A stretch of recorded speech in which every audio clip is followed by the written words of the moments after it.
సమయంలో నానా విధములుగా మాట్లాడినటువంటి దేవుడిగా చూసా. ఆ దేవుడు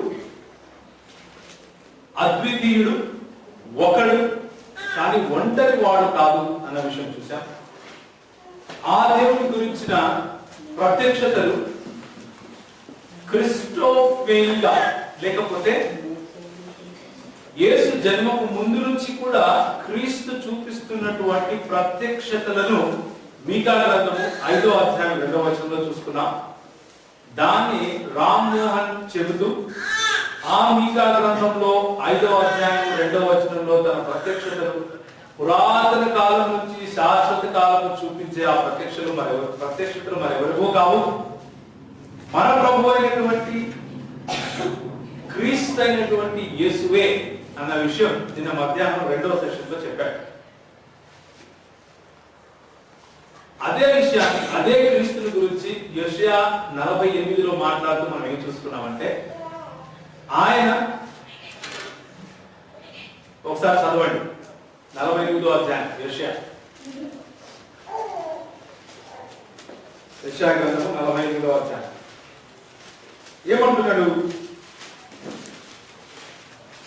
ఆది నుండి నేను రహస్యముగా మాట్లాడిన వాడిని కాను. ఇక్కడ మాట్లాడేది కూడా క్రీస్తే.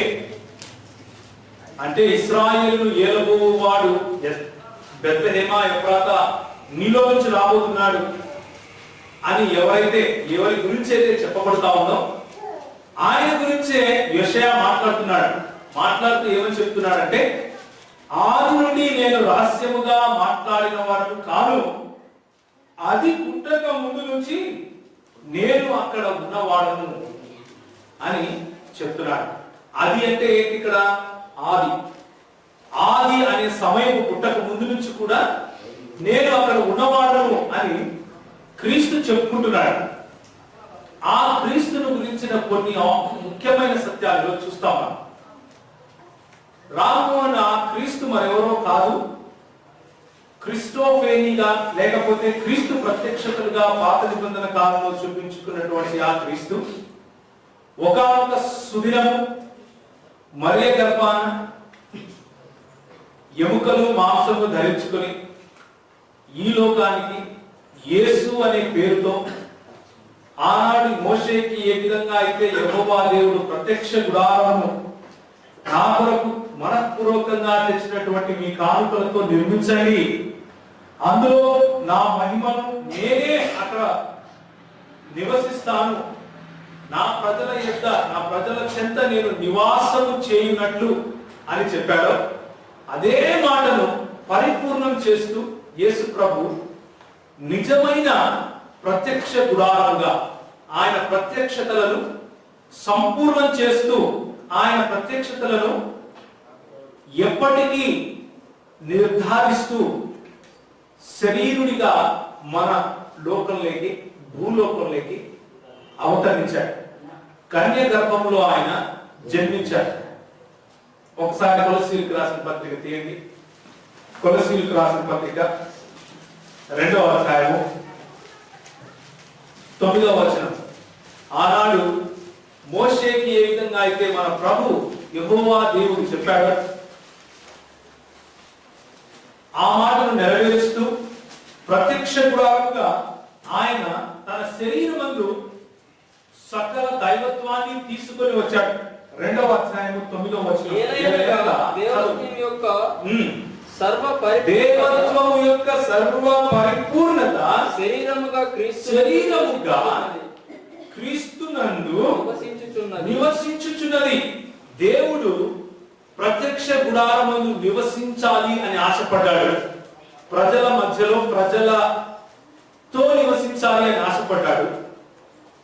అది ఒక సాపేక్షత, లేకపోతే క్షమించండి, ఒక ఛాయ, లేకపోతే ఎండ వచ్చినప్పుడు ఏ విధంగా అయితే నీడ ఉంటుందో మనకు ఆ నీడలాగా పాత నిబంధన కాలంలో ఇశ్రాయేలు ప్రజలు అంటే ఎన్నుకున్న వారి మధ్య ఆయన నివాసం చేశాడు. కానీ ఆ ఛాయకు నిజమైన ధృవీకరణగా ప్రాక్టికల్ గా మన మధ్యలో నివసించాలని యేసుక్రీస్తు అనే శరీరంలో, అంటే నీకు నాకు ఏ విధంగా అయితే ఎముకలు రక్త మాంసాలు ఉన్నాయో అలాంటి శరీరంలో దేవత్వం యొక్క సర్వ పరిపూర్ణత ఆయన ఉంచి యేసుక్రీస్తు అనబడిన నరునిగా మన ముందుకు వచ్చాడు, మనతో ఉన్నాడు. అందుకనే మొదటి యోహానులో యోహాను భక్తుడు ఏమంటాడంటే ఎవరికైతే మేము ముట్టామో, ఎవరితో అయితే మేము మాట్లాడామో, ఎవరికైతే మా కన్నులు చూచాయో, మేము స్పృశించామో ఆ క్రీస్తు అనే నరుని గురించి నేను మాట్లాడుతున్నాను అని యోహాను మొదలు పెడతాడు తన పత్రికని. ఎందుకంటే ఆనాటి కాలంలో ఆ సంఘంలో యేసుక్రీస్తు దేవుడు అన్న విషయంలో ఎలాంటి డౌట్ లేదు ప్రజలకు. కానీ యేసుక్రీస్తు నరుడు అని చెప్పడంలో చాలా సమస్యలు వచ్చేవి, వాళ్ళకి అర్థమయ్యేది కాదు. దాన్ని ధృవీకరిస్తూనే యోహాను నేను చెప్పేది నిజం, ఆయన నిజానికి నరుడు, రక్తమాంసములు కలిగిన వాడు, మేము ఆయనను తాకాం, మేము ఆయనతో మాట్లాడాం, మేము ఆయనను స్పృశించాం అంటూ చెప్పుకొచ్చాడు. సో ఈ విషయాన్ని మనకు అర్థమయ్యేలా నిన్న మధ్యాహ్నం రవీంద్ర గారు చెప్పాడు. ఏమని చెప్పాడు? దేవుని యందు లేకపోతే యేసుక్రీస్తు నందు శరీరము అంటే మనిషికి ఉన్నటువంటి శరీరము, అందులో దైవత్వం సంపూర్ణముగా ఉన్నాయి. అంటే ఆయన 100% మనిషి, 100% దేవుడై ఉన్నాడు. ఆయనలో 100% మనిషి ఉన్నాడు, 100% దేవుడై ఉన్నాడు. మొట్టమొదటి క్లాస్ నేను చెప్పినప్పుడు మీకు అర్థమైంది ఏంటంటే మన దేవుని యందు బహుళత్వం ఉంది, ఆయన ఒక దేవుడే, కానీ ముగ్గురు వ్యక్తులలో తన ఉనికిని చాటుకున్నాడు. రెండవ క్లాస్ మనం ఏం చూసామంటే ఆ బహుళత్వంలో యేసుక్రీస్తున్నాడు, ఆయన దేవుడై ఉన్నాడు అన్న విషయం చూసాం. మూడవ క్లాస్ లో మనం ఏం చూసామంటే ఆ దేవుడు, ఆ యేసుక్రీస్తు కేవలం 100% దేవుడు మాత్రమే కాదు, 100% నరుడు లేకపోతే మానవుడు కూడా అయి ఉన్నాడు అని చూసుకున్నాం. ఈ మూడు విషయాల్లో మీకు ఏదైనా డౌట్ ఉంటే, ఏదైనా అనుమానము, సమస్య, అర్థం కాని విషయం ఉంటే మీకు ఇవ్వబడిన చీటీలలో రాసి ఇవ్వండి. భోజనం తర్వాత, సెషన్ తర్వాత మనకు క్వశ్చన్ అండ్ ఆన్సర్స్ ఉంటాయి, ప్రశ్న సమాధానాలు ఉంటాయి. నిన్న మీరు రాసిన ప్రశ్నలకు, ఈ రోజు మీరు రాయబోయే ప్రశ్నలకు అన్నిటికీ కలిపి ఆ ప్రశ్నోత్తరాల సమయంలో మేము మీకు సమాధానాలు ఇచ్చే ప్రయత్నం చేస్తాం. ఇప్పుడు మిగిలింది ఏంటంటే ఈ యేసుక్రీస్తు త్రిత్వమైన మన దేవుడు, సంపూర్ణముగా నరుడు, సంపూర్ణముగా దేవుడు అయిన యేసుక్రీస్తు, ఆయన కట్టిన సంఘము, ఆయన వాక్య రూపంలో మన చేతికి ఇచ్చినటువంటి ఈ బైబిల్ గ్రంథం, ఈ మూడింటి పైననే మన సహోదరులు దాడి చేస్తూ ఉండగా మీరు చూస్తారు. మళ్ళీ ఒకసారి హెబ్రీయులకు రాసిన పత్రిక పోతాం. మన బైబిల్ స్టడీ మనం మొదలుపెట్టింది ఎక్కడ? హెబ్రీయులకు రాసిన పత్రిక 2వ వచనం నేను చదువుతున్నాను. మొదటి వచనం అయిపోయింది, 2వ వచనానికి వస్తున్నాం. ఈ దినముల అంతమందు కుమారుని ద్వారా మనతో మాట్లాడెను. ఇప్పుడు మనతో దేవుడు ఎవరి ద్వారా మాట్లాడుతున్నాడు? పురాతన కాలంలో ఎవరి ద్వారా మాట్లాడాడు? ప్రవక్తల ద్వారా మాట్లాడాడు, నానా విధములుగా మాట్లాడాడు. ఈ దినములలో ఎవరి ద్వారా మాట్లాడుతున్నాడు? కుమారుని ద్వారా మాట్లాడుతున్నాడు. అంటే వాక్యము ప్రవక్తలకు దేవుని కుమారునికి మధ్య ఒక నిర్దిష్టమైన లేకపోతే చాలా స్పష్టమైన వ్యత్యాసం చూపిస్తా ఉంది. మార్కు సువార్త 12వ అధ్యాయం, మార్కు సువార్త 12వ అధ్యాయం. మీరు దయచేసి నేను చెప్పే మాటలు నోట్ చేసుకోండి. మీ బైబిల్ అక్కడికక్కడే తెరిచి చూడాలి. ఎందుకు అంటే మనము లేఖనాలను పరిశీలించే వాళ్ళుగా ఉండాలి. నేను చెప్పిన మాటలు మర్చిపోండి, నన్ను మర్చిపోండి, కానీ లేఖనాలు మర్చిపోవద్దు, లేఖనాలను విడిచిపెట్టదు. మార్కు సువార్త 12వ అధ్యాయం. ఇక్కడ యేసు ప్రభువు వారు తన శిష్యులతో మాట్లాడుతూ కొన్ని విషయాలు చెప్తున్నాడు.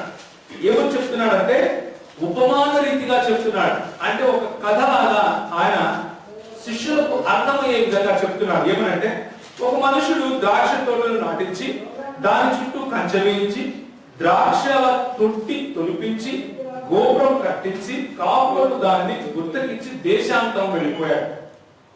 పంట కాలం వచ్చింది. ఆ కాపుల నుండి ద్రాక్ష తోట పండ్లలో తన భాగం తీసుకొని రావాలని చెప్పి కాపుల ఎందుకు ఒక దాసుని పంపాడు. వారేం చేశారు? వాడిని పట్టుకొని కొట్టి ఒట్టి చేతులతో పంపించేశారు. మళ్ళా ఇంకొక దాసుని పంపించాడు.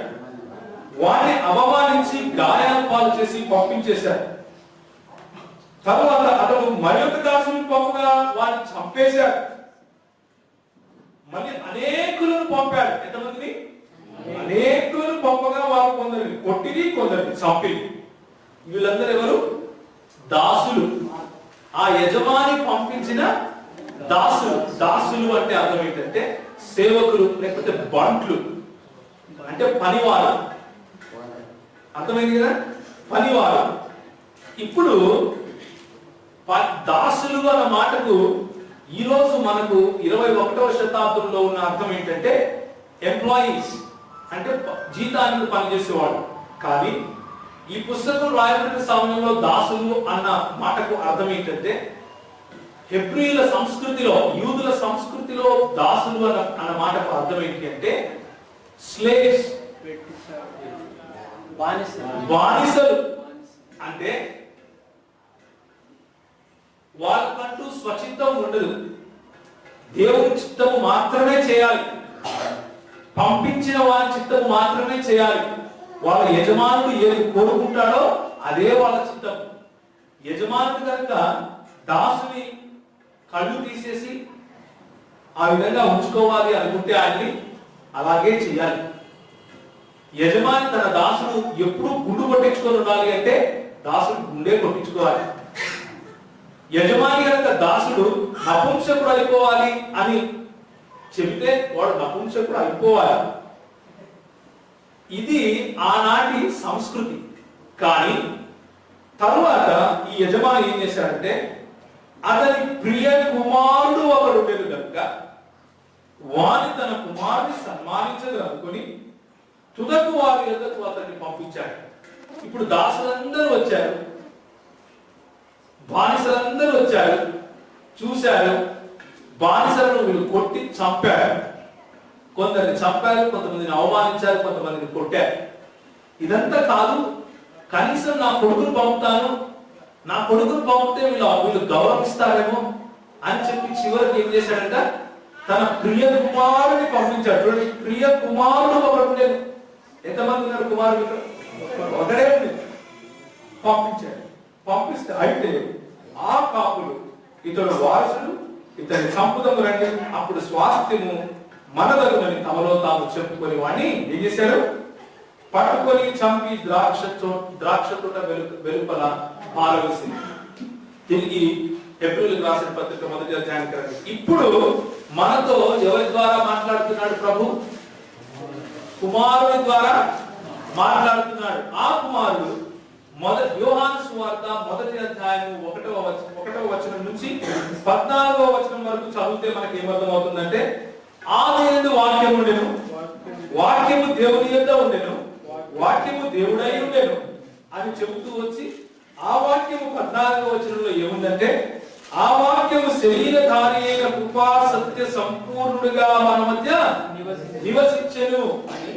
ఏ వాక్యం అయితే దేవునితో అనాది కాలం నుంచి, అంటే ఆది అనేది మొదలు కాక ముందు నుంచి ఉందో ఆ వాక్యమే శరీరధారి యేసు క్రీస్తుగా మన మధ్యలో నివసించెను అని యోహాను సువార్త 1వ అధ్యాయం 14వ వచనం మనకు చెప్తా ఉంది.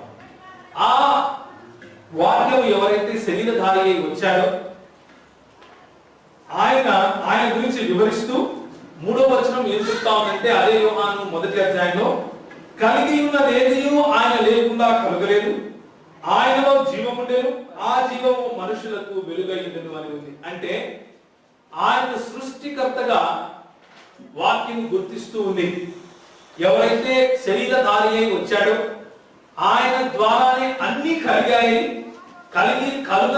కలిగినది ప్రతి ఒక్కటి ఆయన చేస్తేనే కలిగింది అని ధృవీకరిస్తున్నారు. ఆ వ్యక్తి 3వ అధ్యాయంలో కనుక మనం చూస్తే 16వ వచనంలో ఏమనుంటుందంటే, దేవుడు లోకమును ఎంతో ప్రేమించను కాగా ఆయన తన అద్వితీయ కుమారునిగా పుట్టిన వాడిని, అంటే ఈ వాక్యమును దేవుని అద్వితీయ కుమారునిగా యోహాను పోలుస్తున్నాడు. పరిశుద్ధాత్ముడు మనకు ఎలా పరిచయం చేస్తున్నాడు? దేవుని కుమారునిగా పరిచయం చేస్తున్నాడు. దేవుని కుమారునిగా పరిచయం చేస్తున్నాడు. ఇక్కడే వచ్చింది చిక్కు. మన సహోదరులకు ఈ మాట మింగుడు పడదు.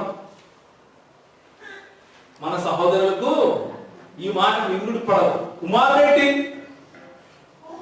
దేవుడు పెళ్లి చేసుకున్నాడా? అయ్యా, దేవుడు పెళ్లి చేసుకున్నాడా? ఆయన భార్య ఆయన పోయి ఆయన భార్య పడుతుంటే పుట్టినా? ఇట్లాంటి వితండవాదం చేస్తూ ఉంటారు. కాకపోతే మనము చెప్పే సత్యము, వాళ్ళు ఆలోచించే వికృతి, వితండానికి చాలా వ్యత్యాసం ఉంది. ఏంటి అది అంటే, మనము ఒకానొక రోజు యేసుక్రీస్తు ప్రభువు వారు ఈ లోకంలోకి మరియ గర్భము ద్వారా సశరీరునిగా, అంటే శరీరధారి వచ్చినంత మాత్రాన ఆ రోజు ఆయన పుట్టాడు అని క్రైస్తవులు నమ్మరు. ఆ రోజు ఆయన మనుష్యుడై వచ్చాడు అని మాత్రమే నమ్ముతారు. ఆయనకు ఆదియు అంతము లేదు అన్నది క్రైస్తవుల విశ్వాసం. కొలస్సీయులకు రాసిన పత్రిక ఇవి రాసుకోవాలి. ఎందుకు రాసుకోవాలి అంటే, మన ముస్లిం సహోదరులు మనల్ని అడుగుతూ ఉంటారు. వాళ్లకు సమాధానం చెప్పడానికి మనకు బాధ్యత ఉంది. సమాధానం చెప్పబద్ధులమై ఉన్నాం మనం. కాబట్టి దేవుని వాక్యంలో నుండి, దేవుని వాక్యము శక్తిగల వాక్యము, వితండవాదం చేసేవాడి నోరు ముయించే వాక్యము. 1వ అధ్యాయం,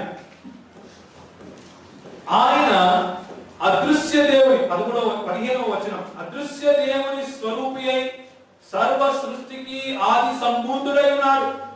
ఏదైనా ఆకాశమందున్నవి, భూమి యందున్నవి, దృశ్యమైనవి గాని అదృశ్యమైనవి గాని, సింహాసనం లేవి, ప్రభుత్వం లేవి, ప్రధానం లేవి, అధికారం లేవి, సర్వము ఆయన యందు సృజింపబడి ఉన్నాయి. ఆయన సృష్టికర్త అయి ఉన్నాడు. మీరు మీ ప్రశ్న రాయండి, సెషన్ అయిపోయిన తర్వాత ఆన్సర్ చేస్తాను. ఇప్పుడు ప్రశ్నోత్తరాల సమయం కాదు. మీరు మీ ప్రశ్న రాస్తే భోజనం అయిన తర్వాత మీ ప్రశ్నకు తప్పకుండా ఆన్సర్ ఇస్తాం. ఆన్సర్ ఇవ్వదే ఇక్కడ నుంచి వెళ్ళాం. ఓకే, సో మనం కుమారునిగా అంటున్నటువంటి యేసుక్రీస్తు దేవుడు ఎవరితోనో సంపర్కం చేస్తే పుట్టినవాడు అని క్రైస్తవులు చెప్పరు. ఇది వాళ్ళ కల్పితమైనటువంటి ఆలోచన. ఉదాహరణకి ఖురాన్ అంటుంది దారిన పోయేవాళ్ళు దారికి పిల్లలు అని అంటుంది. మరి దారి ఎవరితో కలిస్తే పిల్లలు పుట్టారు? అర్థమవుతుందా నేను అడిగే ప్రశ్న? రోడ్డులో నడుచుకుంటూ వెళ్ళే యాత్రికులు ఆ రోడ్డుకు పిల్లలు అని చెప్తుంది ఖురాన్. దాని అర్థం రోడ్డుకు ఎవరితో కలిస్తే పుట్టారనా? కాదు. అది ఒక ఏంటది? ఉపమాన రీతిగా చెప్పిన మాట. అదే విధంగా తండ్రి కుమార పరిశుద్ధాత్మలో వాళ్ళు నిత్యత్వంలో సమానంగా ఉన్నప్పటికీ నిత్యత్వంలో వాళ్ళు కలిసి ప్రతి పనిని చేశారు. ఆ దేవుడు తండ్రి కుమార పరిశుద్ధాత్మలు అన్న ఆ వ్యక్తులు కలిసి ప్రతి పనిని చేశారు. వాళ్ళు కో ఈక్వల్ అంటే అన్నిటి యందు సమానులు, కో ఇటర్నల్ అంటే నిత్యత్వం నుంచి వారు ముగ్గురు అలాగే ఉన్నారు. వారి గుణగణాలలో ఏ తేడా లేదు, ఏ వ్యత్యాసం లేదు. వారు ఒకరు తండ్రిగా, ఒకరు కుమారునిగా, ఒకరు పరిశుద్ధాత్మునిగా వారి వారి ఆఫీసెస్, వారి వారి పనులను ఎన్నుకున్నారు. అంతేకాని తండ్రి పెద్దవాడు, కుమారుడు చిన్నవాడు, ఆత్మ అసలు లేదు, ఇలాంటి మాటలు క్రైస్తవులు వాక్యానుసారంగా నమ్మరు. కాబట్టి దేవునికి కుమారుడున్నాడు అని ఒకవేళ వాళ్ళు ఇబ్బంది పడితే, అలాంటప్పుడు ఖురాన్ చెప్పే దేవుడు, బైబిల్ చెప్పే దేవుడు వేరు వేరు అన్న విషయం అక్కడే స్పష్టంగా తెలిసిపోతాం. అర్థమవుతుందా నేను ఎందుకు ఈ పాయింట్ చెప్తున్నాను? మన దేవుడు యేసు ప్రభువు వారిని నిత్యత్వం నుంచి కుమారునిగా పిలుస్తున్నాడు. అదేమో హెబ్రీయులకు రాసిన పత్రిక చూడండి. ఈ కాలంలో ఎవరి ద్వారా మాట్లాడుతున్నాడు? ఆయన కుమారుని ద్వారా మాట్లాడుతున్నాడు. ఆ కుమారుని గురించి దేవుడు ఏమంటున్నాడో చూడండి. ఆయన తన దూతలను గూర్చి 8వ వచనం చెప్పుచున్నాడు గాని తన కుమారుని గురించి అయితే దేవుడు ఏమంటున్నాడంటే, దేవా నీ సింహాసనము నిరంతరము నిలుచున్నది, నీ రాజదండము న్యాయార్థమైనది. ఎవరి గురించి చెప్తున్నాడు? కుమారుని గురించి. ఎవరు చెప్తున్నారు? దేవుడే చెప్తున్నాడు. దేవుడే కుమారుని ఏమని పిలుస్తున్నాడు? దేవా అని పిలుస్తున్నాడు. అర్థమవుతుందా? కనుక యేసుక్రీస్తు ప్రభువు వారిని ఏదో ఒక మామూలు మనిషినో కేవలం ప్రవక్త అనో దిగజార్చే ప్రయత్నం ఎవరైనా చేస్తే ధైర్యంగా నిలబడి మాట్లాడాలి. దేవుని వాక్యము దాని మీద శక్తి ఉంది. ఆ దేవుని వాక్యాన్ని సంధించండి. దేవుని వాక్యం యొక్క శక్తి ముందు పాతాళపు ద్వారములు నిలువలేవు. జాగ్రత్త పడాలి. మరి మన సహోదరులు ఇలాంటి విషయాలు చెప్తుంటారు. ఇలాంటి విషయాలు చెప్తున్నారు కాబట్టి సమయం వచ్చింది కాబట్టి ఇంకొన్ని విషయాలు మనం మాట్లాడుకుందాం. ఏంటంటే ఆ పూర్వకాలం నుంచి ఎవరి ప్రత్యక్షతలు అయితే ఉన్నాయో ఆ మసీహ్ లేకపోతే ఆ క్రీస్తు దేవుడా అన్నది ప్రశ్న. ఆ క్రీస్తు దేవుడా అన్నది ప్రశ్న. బైబిల్ ఏం చెప్తా ఉంది దాని గురించి అన్నది ప్రశ్న. మీ స్క్రీన్ పైన కనిపించే ఈ వాక్యాలను చూడండి, దేవుని వచనాలను చూడండి. చూసిన తర్వాత ఇంకా ముందుకు వెళ్దాం. హెబ్రీయులకు రాసిన పత్రిక 1వ అధ్యాయము 8 నుంచి 13 వచనాలు. నేను 8వ వచనం చదివాను మీకు. దాని ముందు నుంచి చదువుతాను. ఏ క్రీస్తు గురించి అయితే మనం నిన్న మాట్లాడుతున్నామో, ఏ క్రీస్తునైతే ఖురాన్ కూడా క్రీస్తు అని పిలుస్తుందో ఆ క్రీస్తుని గురించి బైబిల్ ఏం చెప్తోంది అనే విషయం చూద్దాం. ఏం చెప్తుందంటే, ప్రభువా నీవు ఆదియందు భూమికి పునాది వేసితివి. ఎవరు? క్రీస్తు. క్రీస్తు ఎవరికి ఏం వేశాడంట? ఆదియందు భూమికి పునాది వేశాడు. ఆకాశములను కూడా నీ చేతి పనులే. అవి నశించును గాని నీవు నిలిచిందు. అవన్నీ వస్త్రము వలె పాతగిలును, ఉత్తరీయముల వలె వాటిని ముడిచివెత్తువు. అవి వస్త్రముల వలె మార్చబడును గాని నీవు ఏకరీతిగానే ఉన్నావు, నీ సంవత్సరములు తరగవు అని చెప్పుచున్నాడు. ఎవరు? దేవుడు క్రీస్తుతో చెబుతున్నాడు. ఈ మాటలు పాత నిబంధన గ్రంథంలో కీర్తనలు 102 తీయండి. కీర్తనలు 102. కీర్తనలు 102. మనం ఇప్పుడు ఏ మాట అయితే చదివామో అవే మాటలు యెహోవా గురించి ఉంటుంది. 102వ అధ్యాయము యెహోవా నా ప్రార్థన ఆలకింపుము అని మొదలవుతుంది. సో ఈ కీర్తనలు ఎవరికి పాడుతున్నారు? యెహోవా కొరకు పాడుతున్నారు. యెహోవా నా ప్రార్థనలు ఆలకింపుము అని. ఆయన 25వ వచనంకి వస్తే ఏం మాట్లాడుతున్నాడంటే, ఆదియందు నీవు భూమికి పునాది వేసితివి. చదవమా. ఆకాశములు కూడా నీ చేతి పనులే, అవి నశించును గాని నీవు నిలిచిదువు. మనం ఈ మాట ఎక్కడ చదివాం? హెబ్రీయులకు రాసిన పత్రిక 1వ అధ్యాయము 11లో చదివాం. ఎవరి గురించి చదివాం? క్రీస్తుని గురించి చదివాం. ఇక్కడ ఎవరి గురించి రాసింది? యెహోవా గురించి రాసింది. ఎక్కడ? కీర్తనలు 102లో. కీర్తనలు 102. నూతన నిబంధన గ్రంథము క్రీస్తును మెస్సియా లేకపోతే మసీహాను యెహోవాతో పోలుస్తా ఉంది. యెహోవాయే క్రీస్తు అని చెప్తా ఉంది. తండ్రి క్రీస్తు కాదు, కానీ యెహోవాయే అన్న విషయం గుర్తుంచుకోవాలి. యెహోవా అన్న పదము త్రియేక దేవునికి వాడారు. అందులో ఉన్న తండ్రికి యెహోవా అని వాడచ్చు, కుమారుడికి యెహోవా అన్న పేరు ఉంది, పరిశుద్ధాత్మకి కూడా యెహోవా అన్న పేరు ఉంది. అదే విధంగా మనం చూసాం జకర్యా 2లో. ఏమని చూసాం? యెహోవాను ఇంకొక యెహోవా పంపిస్తున్నట్లుగా చూసాం. ఇప్పుడు మీకు స్పష్టత వస్తా ఉందా? ఇంకొక మాట చూడండి. రోమీయులకు రాసిన పత్రిక 9వ అధ్యాయం 5వ వచనం. నూతన నిబంధన గ్రంథము ఈ యేసు క్రీస్తును ఏమని పిలుస్తా ఉంది 9వ అధ్యాయంలో?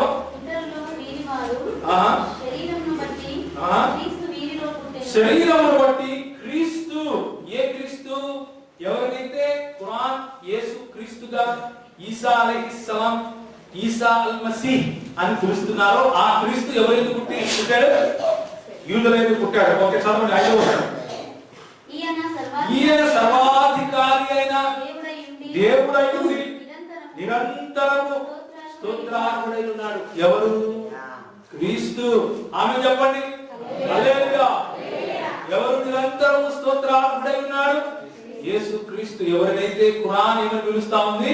ఈసా మసీహా అని పిలుస్తా ఉందో ఆ క్రీస్తు నిరంతరము ఏమై ఉన్నాడు? స్తోత్రార్హుడై, సర్వాధికారి అయిన దేవుడై ఉన్నాడు. ఒకవేళ ఖురాన్ చెప్పే యేసు క్రీస్తు గనుక సర్వాధికారి అయిన దేవుడు కాకపోతే వాళ్ళు మాట్లాడే క్రీస్తు, మనం మాట్లాడే క్రీస్తు వేరు వేరు అన్న విషయం తెలుస్తుంది. అర్థమవుతుందా? నేను నిన్న చెప్పినట్లు నా పక్కన నిలబడి ఎవరైనా నేను ప్రవీణే అంటే మీరు ఏమడుగుతారు? క్వాలిఫై చేస్తారు. ఏ ప్రవీణయ్యా? ఫలానా ప్రవీణ్ కున్న పాస్పోర్ట్ నెంబర్ ఇది, నీకు కూడా అదేనా? నాకు పాస్పోర్ట్ లేదంటే నువ్వు పక్కవాడు అంతేనా? ఫలానా ప్రవీణ్ కున్న లైసెన్స్ నంబర్ ఇది అంటే నాకు లైసెన్స్ లేదంటే బయట నిలబడదు. అవునా? ఫలానా ప్రవీణ్ తండ్రి పేరు ఇది, నీకు తండ్రి ఉన్నారా? తండ్రి లేదంటే పక్కకు ఉన్నవాడు. తండ్రి లేని యేసుకు, తండ్రి ఉన్న యేసుకు చాలా డిఫరెన్స్ ఉంది. మన యేసుకు ఎవరున్నారు? తండ్రి ఉన్నాడు. ఎవరు? యెహోవా దేవుడు. యేసు కూడా యెహోవా దేవుడే. దీన్నే త్రిత్వముగా మనము స్వీకరిస్తున్నాం.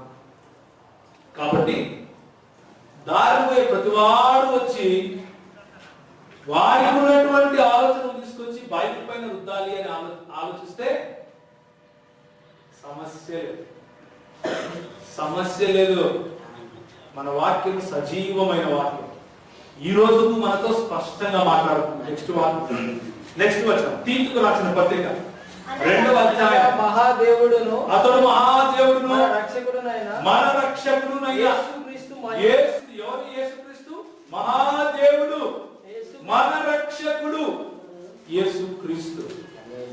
మహాదేవుడు, మన రక్షకుడు. హల్లెలూయా చెప్పండి. ఏ యేసుక్రీస్తునైతే ఈసా మసీహా అని వాళ్ళు పిలుస్తున్నారో ఆ యేసుక్రీస్తు ఎవరంట? నూతన నిబంధన గ్రంథం ఏం చెప్తా ఉంది? మహాదేవుడు, మన రక్షకుడు అని చెప్తా ఉంది. జాగ్రత్త పడాలి. 1 యోహాను 5వ అధ్యాయం. మనము సత్యవంతుడైన వానిని ఎరుగవలెనని దేవుని కుమారుడు వచ్చి మనకు వివేకమును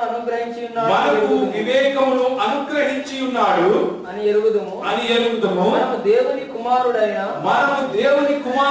యేసుక్రీస్తునందున్న వారమై సత్యవంతుని అందున్నాము. ఆయనే ఎవరు?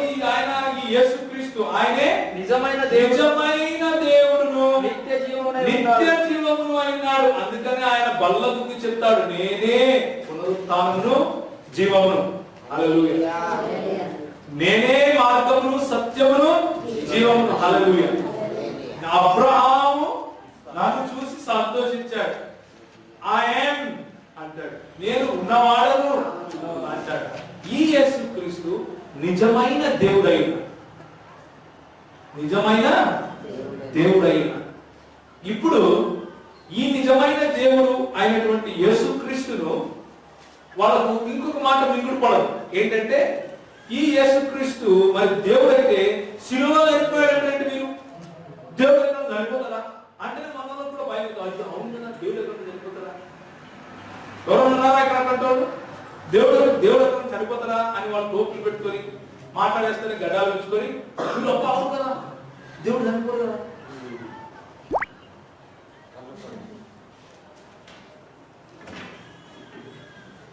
అవునా కాదు? మొదటి ప్రకటన గ్రంథం మొదటి అధ్యాయం. ప్రకటన గ్రంథము మొదటి అధ్యాయం 17వ వచనం. యోహాను చూస్తున్నాడు యేసుక్రీస్తు. చదవండి. నేను ఆయనను చూడగానే చచ్చిన వాని వలె ఆయన పాదముల యొద్ద పడితిని. ఆయన తన కుడి చేతిని నా మీద ఉంచి నాతో ఇట్లా నేను భయపడకుము నేను మొదటి వాడను కడపటి వాడను జీవించువాడను మృతుడనైతిని కానీ ఇదిగో యుగములకు సజీవుడనైనాను. హల్లెలూయా. మన దేవుడు మొదటివాడు కడపటివాడు. ఎవరైనా మృతుడైన వాడు. ఇదిగో మృతుడనైతిని కానీ ఎవరైనా మృతుడయ్యారా అండి? యేసుక్రీస్తు తప్ప మృతుడై సజీవుడయ్యారా? దేవుడిగా క్లెయిమ్ చేసుకుని యేసుక్రీస్తు తప్ప ఇంకెవరు కాలేదు నూతన నిబంధన గ్రంథం యొక్క ప్రకాశంలో.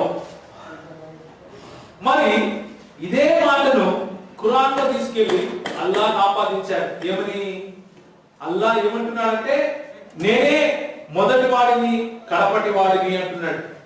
అంటే అల్లాహ్ గారు కావాలని యేసుక్రీస్తు మాటలు కాపీలను కొట్టిండాలి, లేకపోతే ఖురాన్లో ఉన్న అల్లాహ్ యేసే ఉండాలి. అవునా కాదు? అంతేనా కాదు? మరి ఖురాన్లో ఉన్న యేసే అల్లాహే యేసే అయితే నిజంగానే అల్లాహ్ కుమారుడు లేదు. ఎందుకుంటారు యేసు కుమారుడు? అర్థమవుతుందని చెప్పింది అర్థం కాదు. మళ్ళీ చెప్తా. ఖురాన్లో అల్లాహ్ ఉన్న ఒక మాట ఏంటంటే నేనే మొదటి వాడను కడపటి వాడను. ఈ మాట యేసుక్రీస్తు ప్రభువారు ప్రకటన గ్రంథంలో మొదటి అధ్యాయం 17వ వచనంలో చెప్పిన 600 చిల్లర సంవత్సరాలకు మొహమ్మద్ గారు ఖురాన్లో రాశారు. అంటే ఈ మాట వెలువడిన 600 సంవత్సరాలకు కూడా ఖురాన్లో ఉన్నటువంటి అల్లాహ్ గారికి తెలియదా యేసు ప్రభు పేరని? తెలిసినా కానీ వాడారు అంటే రెండే రెండు ఆప్షన్స్ ఉన్నాయి. ఏంటంటే ఆయన యేసు ప్రభు పేరు కాపీ అయినా కొట్టిండాలి, లేకపోతే ఆయన యేసు ప్రభువే అయిండాలి. ఆయన యేసు ప్రభువే అయితే ఆయనకు కుమారుడు లేరు అనడానికి మాకు ఇబ్బంది లేదు. ఆయన యేసు ప్రభు కాదు అంటే ఆయన కాపీ కొట్టాడని వాళ్ళు ఒప్పుకోవాలి. అర్థమైందా? కనుక మన విశ్వాసము పైన ఎవరైతే బురద చల్లే ప్రయత్నం చేస్తున్నారో, ప్రశ్నించే ప్రయత్నం చేస్తున్నారో వారిని తిరిగి ప్రశ్నించి చూడండి. ఎందుకంటే మనకు వాళ్ళ నుంచి నేర్చుకోవాల్సిన అవసరత లేదు. ఎందుకు లేదు? మనం నమ్ముతున్నటువంటి ఈ 66 పుస్తకాలు కలిగినటువంటి బైబిల్ గ్రంథము ఆ విధంగా మనల్ని శాసించదు. వెళ్ళి వాళ్ళ దగ్గర నేర్చుకోండి అని. కానీ వాళ్ళు చదువుతున్నటువంటి ఖురాన్ గ్రంథము, వాళ్ళు చదువుతున్నటువంటి ఈ ఖురాన్ గ్రంథము వాళ్ళని శాసిస్తుంది. ఏమని? మీకేమైనా డౌట్స్ ఉంటే గ్రంథ ప్రజలు అంటే యూదులు మరియు క్రైస్తవులు వాళ్ళ దగ్గరికి తెలుసుకోమని ఎవరికి ఆజ్ఞాపించింది? వారి ప్రవక్త అయినటువంటి మొహమ్మద్ గారికి ఆజ్ఞాపించింది. వారి ప్రవక్తకే ఆజ్ఞ ఉంటే వీళ్ళకిస్తున్నారు. వాళ్ళ ప్రవక్తకే ఆజ్ఞ ఉంది. ఏమని? గ్రంథ ప్రజల దగ్గరికి వెళ్ళి తెలుసుకొని ఆయన వీళ్లకు ఇప్పుడున్న ముస్లిం దావా ప్రచారకులకు మొహమ్మద్ గారి కంటే ఎక్కువ తెలుసా? లేదు కదా. కాబట్టి వాళ్ళు చేయాల్సింది ఏంటంటే వచ్చి కూర్చొని నేర్చుకోవాలి మన దగ్గర. అర్థమైందా? కాబట్టి ధైర్యంగా ఉండండి, ధైర్యంగా ఉండండి. మీరు చూస్తున్నటువంటి పట్టణంలో మీకు కనిపించేది ఏంటంటే తండ్రి కుమార పరిశుద్ధాత్మలను ఈ విధంగా ఒక దేవునిగానే మనం చూస్తాం. అద్వితీయుడైనటువంటి ఒక దేవునిగానే చూస్తాం. కానీ తండ్రి కుమారుడు కాదు, కుమారుడు తండ్రి కాదు. తండ్రి పరిశుద్ధాత్ముడు కాదు, పరిశుద్ధాత్ముడు తండ్రి కాదు. కుమారుడు పరిశుద్ధాత్ముడు కాదు, పరిశుద్ధాత్ముడు కుమారుడు కాదు. వీరు ముగ్గురు వేరు వేరు వ్యక్తులు, కానీ ఒక దేవుడు. ఒక దేవుడు వేరు వేరు వ్యక్తులలో తమ ఉనికిని చాటుకున్నాడు. జాగ్రత్తగా ఈ విషయాన్ని అర్థం చేసుకోవాలి. కనుక మనం ఇంకొంచెం ముందుకు వెళ్ళి ఈ కుమారుడు శిలువలో చనిపోవడము వాళ్ళకి ఎందుకు మింగుడు పడదు అనే విషయం చూద్దాం. ఎందుకు అంటే ఈ ఖురాన్లో ఒక మాట ఉంది. ఏమనుంది? ఒకసారి తీయండి. మీ దగ్గర ఖురాన్ ఉన్నాయి, ఓపెన్ చేయండి. 157వ వచనం సూరత్ నిసా అంటే 4వ అధ్యాయం 157వ వచనంలో ఏముంటుందంటే, మేము మసీ అంటే క్రీస్తు. ఏ క్రీస్తు? నూతన నిబంధన ప్రకారం అయితే ఆయన యెహోవాయే. ఆయన స్తోత్రార్హుడు అయినటువంటి దేవుడు, నిజమైన దేవుడు. అర్థమైందా? ఆ దేవుడి గురించి మనం మాట్లాడుతున్నాం. మరి ఖురాన్లో వాళ్ళు ఆయన దేవుడిగా చూస్తారా? చూద్దాం. చూడకపోతే మనము వాళ్ళు మాట్లాడే క్రీస్తు వేరు. అక్కడ కాపీ, ఇక్కడ ఒరిజినల్. అర్థమైందా? అక్కడ కాపీ, ఇక్కడ ఒరిజినల్. చూడండి ఏముందో. మేము మసీహ్ మరియం కుమారుడైన ఈసా అనే దైవ ప్రవక్తను చంపాము అని అన్నారు. వాస్తవానికి వారు ఆయనను చంపను లేదు, శిలువపైకి ఎక్కించను లేదు. కానీ ఆ విషయంలో వారు భ్రమకు గురి చేయబడ్డారు.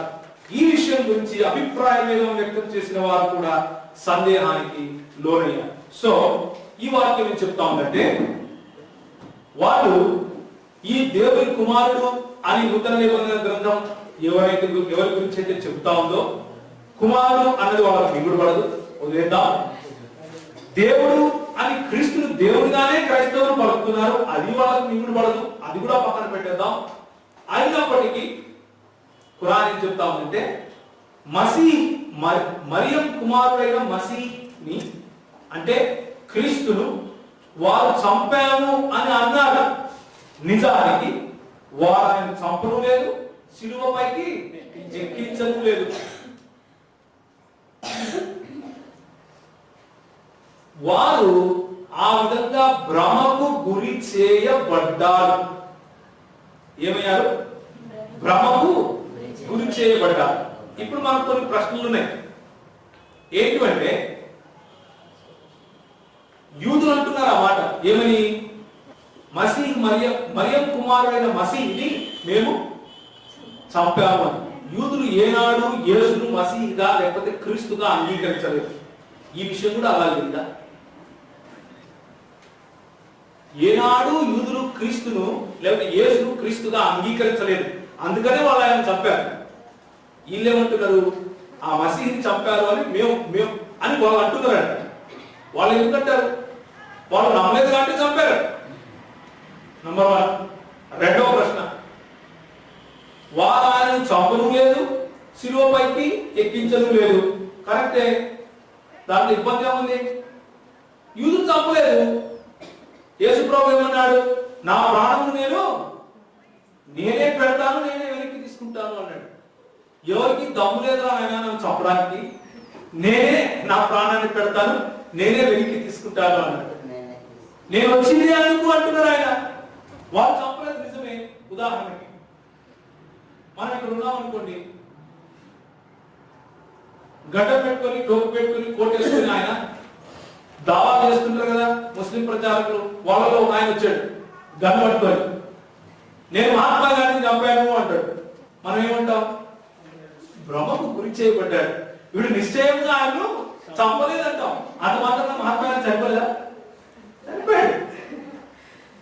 50 ఏళ్ల క్రితం చనిపోయిన మహాత్మా గాంధీ గురించి మనం ఇంత స్పష్టంగా చెప్పగలిగితే, 600 ఏళ్ల క్రితం చనిపోయిన దాన్ని ఏమంటారు, యేసుక్రీస్తు గురించి కూడా ఒకవేళ రాసి ఉంటే, చరిత్ర చదివి ఉంటే అంతే స్పష్టంగా ముస్లింలకు అర్థమయ్యేది. మొహమ్మద్ గారు చెప్పే విషయం ఏమని?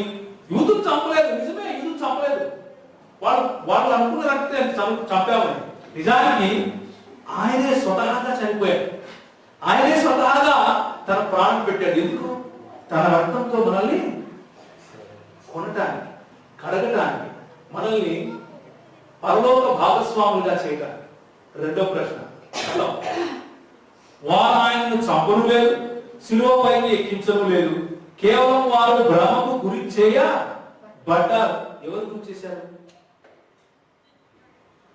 ఖురాన్ ఏం చెప్తుందంటే, అల్లాహే వారిని భ్రమకు గురి చేశాడట.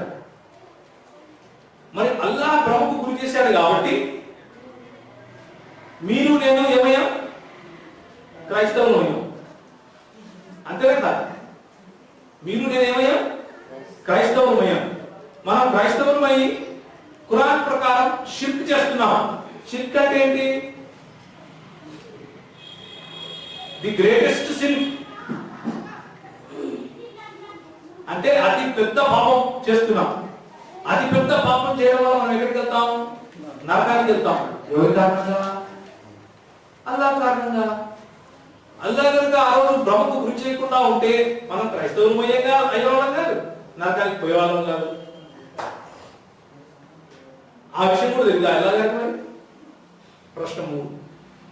కాబట్టి యేసుక్రీస్తు నిజానికి బైబిల్ చెప్పే సత్యం ఏంటంటే ఆయన నిజంగానే చనిపోయారు. ఆయన నిజంగానే 3వ రోజు తిరిగి లేచాడు. నజరేయుడైన యేసును మృతులలో వెతుకుతున్నావు ఏంటమ్మా? ఆయన ఆరోహణుడై తన తండ్రి వద్దకు వెళ్ళిపోయాడు. ఆయన ఇదిగో నేను మృతుడనైతిని కానీ ఏమన్నాడు? యుగ యుగములకు సజీవుడనై ఉన్నాను. హల్లెలూయా. అది మన దేవుడు. మనం నమ్మే మన క్రీస్తు ఆయన సిలువ వేయబడ్డాడు. పొంతి పిలాతు సమయంలో సిలువ వేయబడ్డాడు. ఆయన సిలువ పైన తన ప్రాణం విడిచాడు. ప్రాణం విడిచిన యేసు క్రీస్తును గృహం ఏమంటారు, సమాధిలో ఉంచారు. సమాధిలో ఉంచిన యేసు క్రీస్తు 3 దినముల తర్వాత తిరిగి లేచాడు. ఈ మాట మన వాళ్ళకు మింగుడు పడదు. ఎందుకు? ఒకే ఒక వచనం ఉంది. అయ్యే ఆయన అలా చెప్పేది ఏంటంటే యూదులు చంపలేదని అంతే. కానీ యేసు ప్రభువే తనంతా తాను సిలువలో తన ప్రాణం పెట్టాడు అని దేవుని వాక్యం చెప్తాం. దేవర్ వాళ్ళు చెప్పేదానికి మనం గలిబిలి గురి కావాల్సిన అవసరం లేదు, అస్సలు లేదు. ఒకవేళ వాళ్ళు చెప్పేది నిజమైతే అల్లాయే మనల్ని గలిబిలికి గురి చేశాడు. భ్రమకు గురి చేసేవాడిని దేవుడు ఎందుకు నమ్మాలి? నన్ను కావాలని నరకానికి పంపించడానికి కొత్త మతం పుట్టించిన వాడిని దేవుడు ఎందుకు నమ్మాలి అన్న ప్రశ్న వస్తుంది. కాబట్టి యేసుక్రీస్తు సిలువను గురించి నోటికొచ్చినట్లు మాట్లాడే వాళ్ళను మీరు ధైర్యంగా ఎదుర్కోండి, ధైర్యంగా దేవుని వాక్యాన్ని సాధించండి. యేసుక్రీస్తు తనంతట తాను స్వచ్ఛందంగా తన ప్రాణం పెట్టి మనల్ని ఆయన కొనుక్కున్నాడు, మనల్ని పాతాల నుంచి విడిపించాడు. ఇంకొక మాట చెప్తారు ఏంటంటే, మరి యేసుక్రీస్తు దేవుడైతే ఎందుకు ప్రార్థించాడు? మొదటి ప్రశ్న, ఆయన దేవుడైతే ఎలా చనిపోయాడు? ఆ ప్రశ్నకు ఇంకా పూర్తిగా ఆన్సర్ రాలేదు. నేను సిలువలోకి వెళ్ళిపోయాను కదా. ఎలా అంటే ఎందుకు, ఎలా అంటే ఎందుకు అంటే మనల్ని కొనడానికి, మనల్ని తప్పించడానికి, మనం చేసిన పాపాలకు ప్రాయశ్చిత్తంగా ఆయన చనిపోయాడు. ఎందుకంటే అంత పవిత్రమైన, అంత పర్ఫెక్ట్, ఏ దోషము ఏ కళంకము లేని ఆ సాక్రిఫైస్ అంటే ఆ త్యాగము, ఆ బలి, ఇంకా ఏ కోడలు, ఏ పొట్టేళ్ళు, ఏ మేకలు వాళ్ళ రక్తంలో లేదు. కేవలం దేవుడి రక్తమే కావాలి కాబట్టి ఆయన తన రక్తం పెట్టాడు. అందుకని అపొస్తలుల కార్యంలో ఏముంటుంది? దేవుడు తన స్వరక్తం ఇచ్చి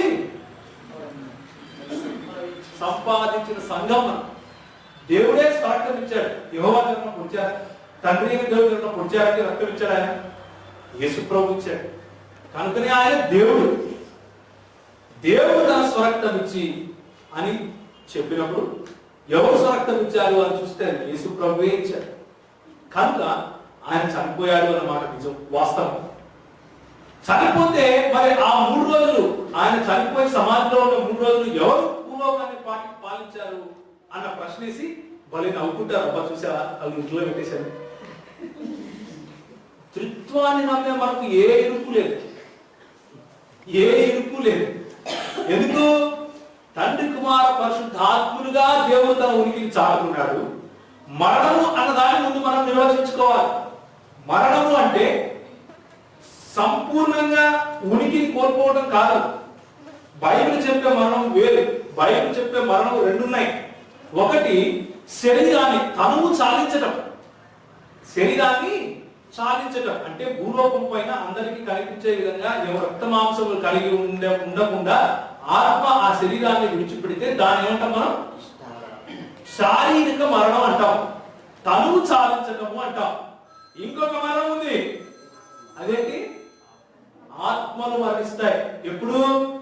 దేవుని నుంచి సంపూర్ణంగా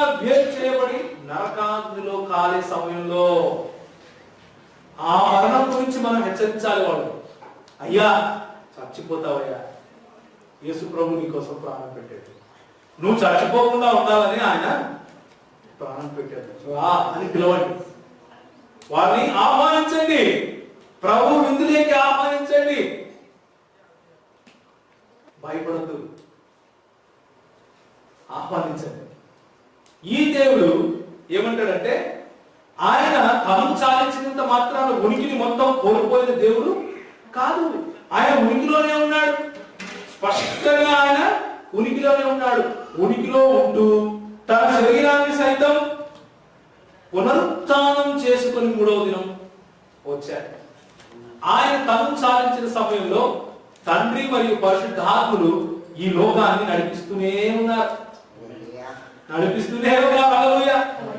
కానీ ఇస్లాం నమ్మే దేవుడైనటువంటి ఒంటరి వాడైనటువంటి అల్లాహ్ కనుక అయితే ఆయన మొట్టమొదటి మాట, ఆయన పిల్లలే లేరు, ఆయన ఎవరు పిల్లలు చేసుకోలేడు, ఆయన మనిషిగా రాలేడు, అంటే ఆయన చేతకాని పనులు కొన్ని ఉన్నాయి.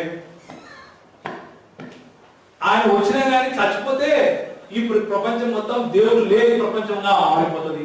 అలాంటి చిక్కు మనకు లేదు. ఎందుకు? మన దేవుడు త్రిత్వమై ఉన్నాడు కనుక మనకు ఆ చిక్కుముడి లేదు. ఇదే కోలో వాళ్ళతో మాట్లాడుతుంటారు. మరి యేసు ప్రభు దేవుడు అయితే ప్రార్థన ఎలా చేశాడు, ఎవరికి చేశాడు? అయ్యా మళ్ళీ వినండి నేను చెప్పేది. మా దేవుడు ఒంటరి వాడు కాదు. మా దేవుడు యేసు ప్రభువు 100% దేవుడు, 100% మానవుడు. మానవుడిగా ఉన్న ఆ యేసు ప్రభువు నాకు ప్రార్థన నేర్పించడం కోసం తన తండ్రితో ప్రతిరోజు మాట్లాడాడు. అదే నన్ను చేయమని చెప్తున్నాడు. ప్రతిరోజు మాట్లాడితే ప్రార్థన చేసినట్ల అంటే ప్రార్థన చేయడము, ఉదాహరణకి నేను మా నాయన దగ్గరికి వెళ్ళాను అనుకోండి, మా నాయన దగ్గరికి పోయి నాయన ఒక 10 రూపాయలు ఇస్తావా ప్లీజ్ అని అడిగితే ఆయన 10 రూపాయలు ఇచ్చాడు అనుకో, నేను తక్కువ మనిషిని, ఆయన ఎక్కువ మనిషి కదా, ఇద్దరు మనుషులు కదా. అదే కదా మళ్ళీ చెప్తారు. నేను మా నాయన దగ్గరికి వెళ్ళి నాయన ఒక 10 రూపాయలు అని నేను అడిగాను అనుకో, ఆయన 10 రూపాయలు ఇచ్చాడు అనుకో, ఆయన ఎక్కువ మనిషి, నేను తక్కువ మనిషిని అయిపోతానా? లేదు, ఇద్దరు మనుషులమే. కనుక ఒకరిని ఏదైనా చేయమని అడిగినంత మాత్రాన అవతలి వాడు ఎక్కువ మనిషి అంటే మనిషిలో ఎక్కువ క్వాలిటీ ఉన్న మనిషే కాదు, మనిషే. ఉదాహరణ, నేను నడుచుకుంటూ వెళ్ళిపోతున్నాను, ఓ మనిషి ఇలా అని నన్ను ఎవరైనా పిలిచారనుకో, పిలిచిన వాడు మనిషిగా అక్కడ అవుతాడా? అది మనిషే. సో యేసు ప్రభువు అన్నాడు తండ్రికి దేవా అన్నాడు, కాబట్టి ఈయన దేవుడు కాదంటే ఎవరు చెప్పారే నీకు?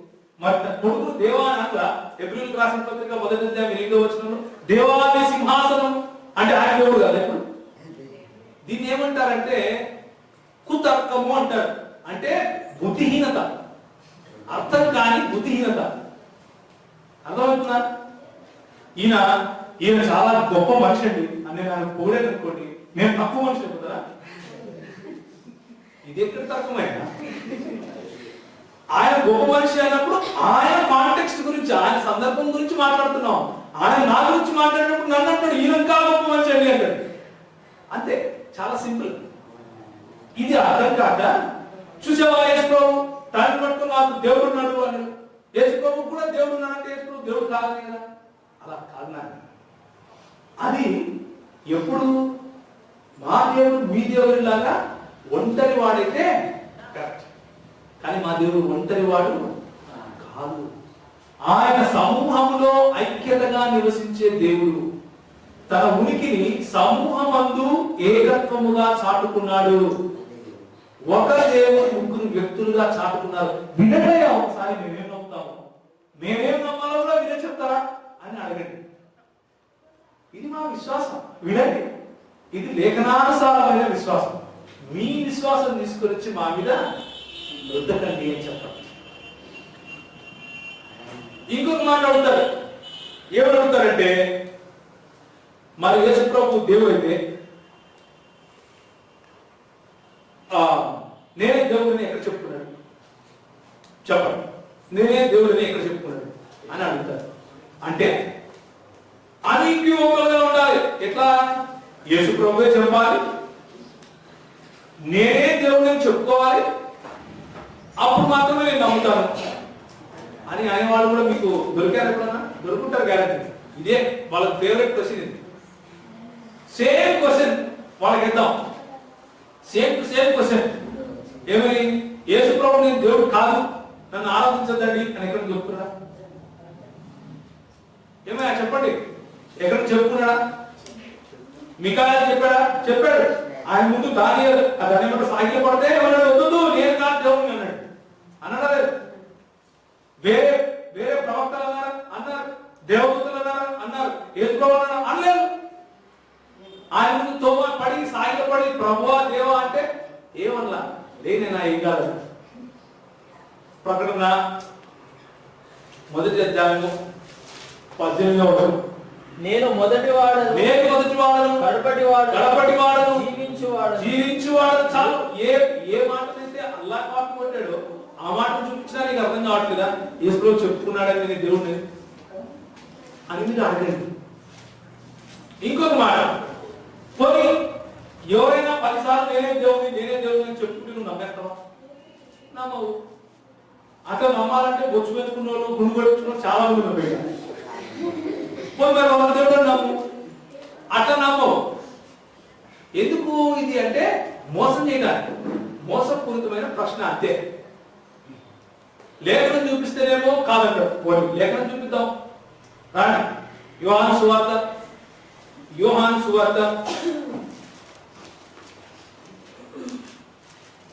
12వ అధ్యాయం.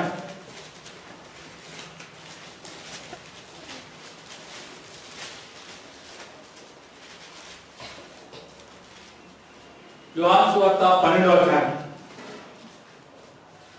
41వ వచనం. యేసు ప్రభువు కొన్ని మాటలు చెప్పాడు. యెషయా ఆయన మహిమను చూచినందున ఆయనను గూర్చి ఈ మాటలు చెప్పాడు. ఎవరి గూర్చి? యేసు ప్రభువును గూర్చి. యెషయా యేసు ప్రభువును చూశాడట. చూసి ఆయన గూర్చి, ఆయన మహిమను గూర్చి ఈ మాటలు చెప్పాడట. ఏ మాటలు? యెషయా ఎవరు చూశాడండి మీకు తెలుసా? ఎక్కడ చూశాడు? యెషయా గ్రంథం 6వ అధ్యాయం. యెషయాకు కలిగిన దర్శనం. ఆయన యెషయా ఎవరి మహిమను చూశాడో చూడండి. 6వ అధ్యాయం మొదటి వచనం నుంచి చదువుతున్నాను నేను. అత్యున్నతమైన సింహాసనంలో ప్రభువు ఆసీనుడై ఉండగా నేను చూచితిని. ఎవరు చూచాడు? ప్రభువును చూచాడు. ఎవరైనా? ఆయనకు పైగా శరాపులు నిలిచి ఉండేది. ఒక్కొక్కరికి 6 రెక్కలు ఉన్నాడు. ప్రతి వాడు రెక్కలతో తన ముఖమును రెండుతో తన కాళ్ళను కప్పుకొనుచు రెండుతో ఎదురుచుండెను. వారు సైన్యములకు అధిపతియగు యెహోవా పరిశుద్ధుడు, పరిశుద్ధుడు, పరిశుద్ధుడు, సర్వలోకము ఆయన మహిమతో నిండి ఉన్నది. ఎవరి మహిమను చూశాడు? యెహోవా మహిమను చూశాడు. ఇక్కడే చెప్తున్నాడు యేసు ప్రభు గురించి. యెషయా యేసు ప్రభు మహిమను చూశాడు అని చెప్తున్నాడు. యోహాను ఏమంటున్నాడు? యెషయా యేసు ప్రభు మహిమను చూశాడు అని అంటున్నాడు. మనం యెషయా దగ్గరికి వెళ్ళి ఏమయ్యా నువ్వు యేసు ప్రభు మహిమ చూసావంట కదా, ఎక్కడ చూసావు, ఎప్పుడు చూసావు అంటే చదువుకునైనా యెషయా గ్రంథం 6వ అధ్యాయంలో నేను రాశాను అంటాడు. ఇక్కడికి వస్తే ఎవరి మహిమను చూస్తున్నావు? యెహోవా మహిమను చూస్తున్నాడు. ఇంతకంటే స్పష్టంగా ఏం చెప్పాలయా మీకు? ఇది యూదులకు అర్థమైంది. మరి అందుకే ఆయన సిలువేశారు. చొక్కా చుట్టుకొని రాళ్ళతో కొట్టే ప్రయత్నం చేశారు. ఎందుకు? తనను దేవుడితో సమానముగా చెప్పుకొనుచున్నాడని చెప్పి ఆయనను ఇందుకు మేము నిన్ను సిలువేస్తున్నామని చెప్పారు. నీకు అర్థం కాకపోతే నేనేం చేయాలి? కళ్ళు మూసుకున్నావు, అందుకు అర్థం కావట్లేదు. దేవుని వాక్యం తెలిసి చదివితే అర్థమవుతుంది. ఇదే ప్రశ్న మరి ముస్లింల కేసు చూద్దాం. మొత్తం ఖురాన్ గ్రంథంలో ఓపెన్ ఛాలెంజ్ ఎనీవన్, మొత్తం భూప్రపంచంలో ఎవరైనా సరే, మొత్తం ఖురాన్ గ్రంథంలో ఎక్కడైనా ముహమ్మద్ నేనే ప్రవక్తను, నా మాటలు వినండి అని చెప్పుకున్నా చూపించండి. ఇదిగో ఎవరు చెప్పలేదు. మరి నేనే ప్రవక్తను, నా మాట వినండి అని ముహమ్మద్ చెప్పుకోకపోయినా ఆయన ప్రవక్త అవుతాడు. యేసు ప్రభు నేనే మొదటి వాడిని, నేనే కడపటి వాడిని అని చెప్పుకునేది దేవుడు కదా. ఇది ఏమంటారు? దీన్ని వక్ర బుద్ధి అంటారు. వక్ర బుద్ధి. పోయి యేసు దేవుని కుమారుని అని చెప్పుకున్నాడు కదా, అది నమ్ముతావా అంటే నమ్మను. ఎందుకు నమ్ము? మరి యేసు దేవుని కుమారుని అని చెప్పుకుంటే నమ్మనుడివి, దేవుడు ఏం చెప్తే ఎందుకు నమ్ముతావు? నువ్వు నమ్మడానికి అడగలేదు ప్రశ్న. అవతలోని భ్రమకు గురి చేయడానికి అడుగుతున్నావు. అందుకనే దేవుని వాక్యం ఏం చెప్తుందంటే, వారు వారి దేవుని వలె అయ్యి అని ఉంటుంది దేవుని వాక్యం. వారు వారి దేవతలను పోలిన వారయ్యి అని ఉంటుంది. వాళ్ళ దేవుని పోలే వాళ్ళు చెప్తున్నారు. మనం భ్రమకు గురి చేసే ప్రయత్నం చేస్తున్నారు. భ్రమకు గురి అవ్వాల్సిన అవసరం మనకు లేదు. ఇంకో ప్రశ్న వేస్తారు, ఏమనంటే చూడండి, యేసే దేవుడు అయితే అది అయిపోయింది కదా, ఎవరికి ఎలా ప్రార్థించాడు? రైట్. యేసు దేవునికి ప్రార్థించాడు అన్న విషయంలో ఇంకొక ప్రశ్న మనం వాళ్ళకి ఏమనంటే, పోనీ మేము త్రిత్వ సిద్ధాంతాన్ని నమ్ముతున్నాం కాబట్టి తండ్రి కుమారుల మధ్య ఆ సంబంధం ఉంది, వాళ్ళు మాట్లాడుకుంటున్నారు కాబట్టి మాకు చిక్కు లేదు. మరి మీకు చిక్కు తీయండి. 33వ అధ్యాయం ఖురాన్లో 33వ అధ్యాయం 56వ వచనం తీయమ్మా. ఎవరు చదువుతారు?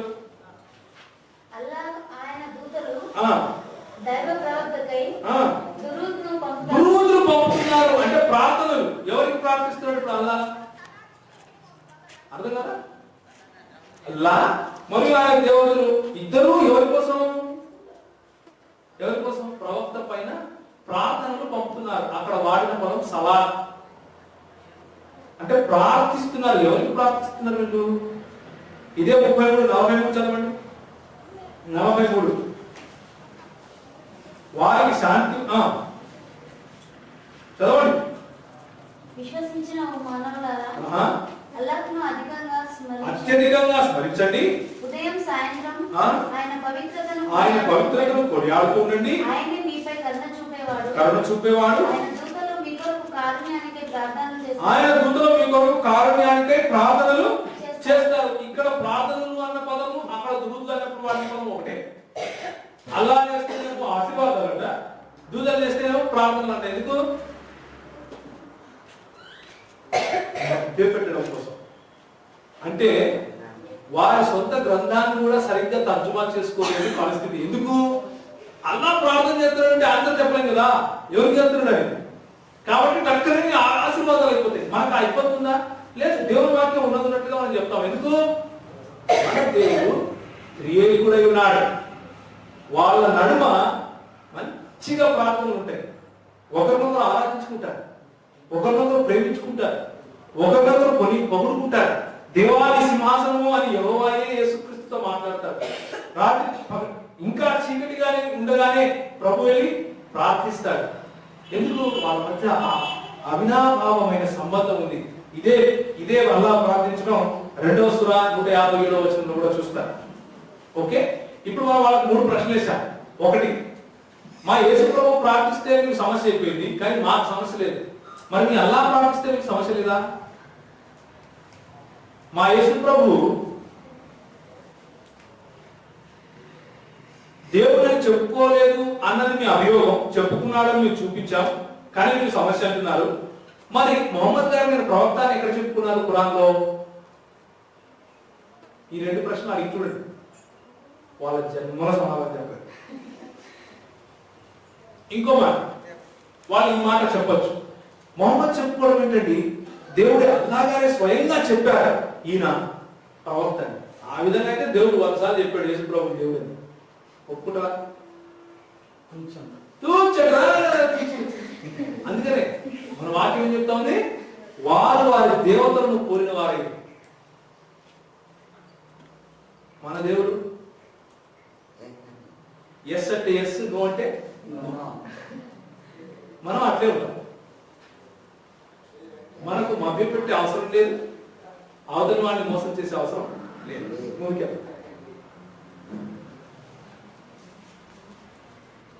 ఇప్పుడు ఖురాన్ను ఈ మాట చెప్పి ముగిస్తారు. సమయం లేదు, చాలా స్లైడ్స్ ఉన్నాయి, కానీ ఈ మాట చెప్పి ముగించేస్తారు. ఖురాన్ తౌహీద్ అనే ఒక సిద్ధాంతాన్ని బోధిస్తుంది. తౌహీద్ అంటే ఏంటంటే దేవుడు ఒకడే, కుల్ అల్లాహు అహద్, చెప్పు అల్లాహ్ ఒకడే అని, అల్లాహు సమద్ అని వాళ్ళు పొందుతారు. ఆ దేవుడు 3 విధాలుగా ఆయన మాత్రమే దేవుడు అని చెప్పడానికి వాళ్ళకు 3 స్టేట్మెంట్స్ ఉన్నాయి. ఒకటి తౌహీద్ అల్ రబూబియా అంటారు, రెండవది తౌహీద్ అల్ అస్మా వ సిఫాత్ అంటారు, మూడవది తౌహీద్ అల్ ఇబాదా అంటారు. 3 విషయాలు జాగ్రత్తగా వినండి. తౌహీద్ అల్ రబూబియా అంటే అర్థం ఏంటంటే అల్లాహ్ ప్రభుత్వం మాత్రమే స్వీకరించాలి, అల్లాహ్ మాత్రమే అందరికీ ప్రభు, ఇంకెవరు కాదు. ఈ వాక్యం ఎప్పుడు వచ్చింది? నూతన నిబంధన గ్రంథము రచించబడిన 650 సంవత్సరాలకు వచ్చింది. తౌహీద్ అల్ రబూబియా, అల్లాహ్ మాత్రమే ప్రభు. మనకు దేవుని వాక్యం చెప్తుంది మన ప్రభు ఎవరు? యేసు మాత్రమే ప్రభు. మన అల్లాహ్ యేసును కాపీ అయినా కొట్టిండాలి, లేక యేసే అల్లాహ్ అయి ఉండాలి. సేమ్ సమస్య. మళ్ళా అల్లాహ్ యేసును కాపీ అయినా కొట్టిండాలి, లేక యేసే అల్లాహ్ అయి ఉండాలి. రెండిట్లో ఏదో వాళ్ళే తెచ్చుకోవాలి. తౌహీద్ అల్ రబూబియా 1 పేతురు 3వ అధ్యాయం 15-16 వచనాలు. 1 పేతురు 3వ అధ్యాయం 15-16 వచనాలు. ఎవరు చదువుతారు ముందు తెలుగులో?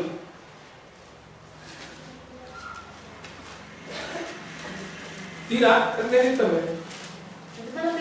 నిర్మలమైన మనస్సాక్షి కలిగిన వారై మీలో ఉన్న నిరీక్షణను మిమ్మును హేతువడు ప్రతివానికి సాత్వికముతోను భయముతోను సమాధానం చెప్పుటకు ఎల్లప్పుడూ సిద్ధంగా ఉంది. ఇది ఇక్కడి నుంచి జాగ్రత్తగా వినాలి. మీ హృదయముల యందు క్రీస్తును ప్రభువుగా ప్రతిష్ఠించుకోండి. తౌహీద్ అల్ రబూబియా ప్రకారము క్రీస్తు ఎవరు? ప్రభువు అంటే అల్లాహ్. ఎవరికి? ముస్లింలకు కూడా. ముస్లింలకు కూడా యేసే అల్లాహ్ చెప్పండి. రెండవ మాట తౌహీద్ అల్ అస్మా వ సిఫాత్ అంటే అర్థం ఏంటంటే అల్లాహ్కు కొన్ని పేర్లు ఉన్నాయి, వాటిని ఎవరికి ఇవ్వడానికి వీల్లేదు.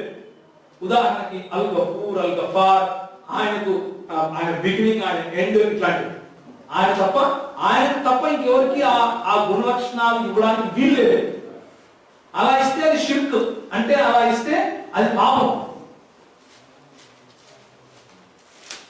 మరి మనము ఆల్రెడీ చదివేసాం కదా ప్రకటన గ్రంథం 1వ అధ్యాయంలో. ఏమన్నాడు ఆయన?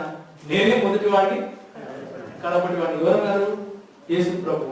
ఈ దాని ప్రకారం తౌహీద్ అల్ అస్మా సిఫాత్ ప్రకారం అల్లాహ్ యేసును కాపీనా కొట్టిండాలి, లేక యేసే అల్లాహ్ ఉండాలి. హల్లెలూయా చెప్పండి. వాళ్ళకి ఎటుపోయినా చిక్కే, ఎటుపోయినా చిక్కే వాళ్ళు. ఆఖరిది తౌహీద్ అల్ ఇబాదా. తౌహీద్ అల్ ఇబాదా అంటే అల్లాహ్ను మాత్రమే ఆరాధించాలి, ఇంకెవరిని ఆరాధించకూడదు. మరి మన యేసు ప్రభు వారిని ఆరాధిస్తున్నాం మనమేనా, లేకపోతే ఇంకెవరిని ఆరాధించాలా? చెప్పండి. తీయండి ప్రకటన గ్రంథము. ఇక్కడ మనం ముగించబోతున్నాం. ప్రకటన గ్రంథము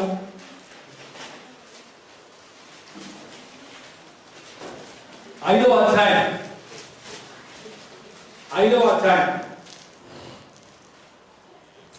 10 నుంచి 14 వరకు చక్కగా చదవాలి, స్పష్టంగా చదవాలి. 10 నుంచి 14 వరకు. ఆ పెద్దలు నీవు ఆ గ్రంథమును తీసుకొని దాని ముద్రలను విప్పుటకు యోగ్యుడవు. నీవు వధింపబడిన వాడవై నీ రక్తం ఇచ్చి ప్రతి వంశంలోను ఆయా భాషలు మాట్లాడు వారిలోను ప్రతి ప్రజలోను ప్రతి జనములోను దేవుని కొరకు మనుషులను కొని మా దేవునికి వారిని ఒక రాజ్యముగాను యాజకులుగాను చేసితివి. 11 మందిని చదువు. మరియు నేను చూడగా సింహాసనమును, జీవులను, పెద్దలను ఆవరించి ఉన్న అనేక దూతల స్వరము వినబడెను. వారి లెక్క కోట్ల దూతలు ఉన్నారు అక్కడ. ఓకే, వారు వధింపబడిన గొర్రె పిల్ల శక్తియు ఐశ్వర్యమును జ్ఞానమును బలమును ఘనతయు మహిమయు స్తోత్రము పొందనరుడని గొప్ప స్వరంతో చెప్తున్నారు. ఎవరు? హల్లెలూయా చెప్పండి. వధింపబడిన గొర్రెపిల్ల అంటే మనం గొర్రెలకు మేకలకు మొత్తమా? కాదు. ఎవరు ఈ వధింపబడిన గొర్రెపిల్ల? యేసుక్రీస్తు. ఆయనని ఎవరు స్తోత్రిస్తున్నారు? ఎవరు ఆరాధిస్తున్నారు? చదవండి మళ్ళీ. ఎవరెవరు?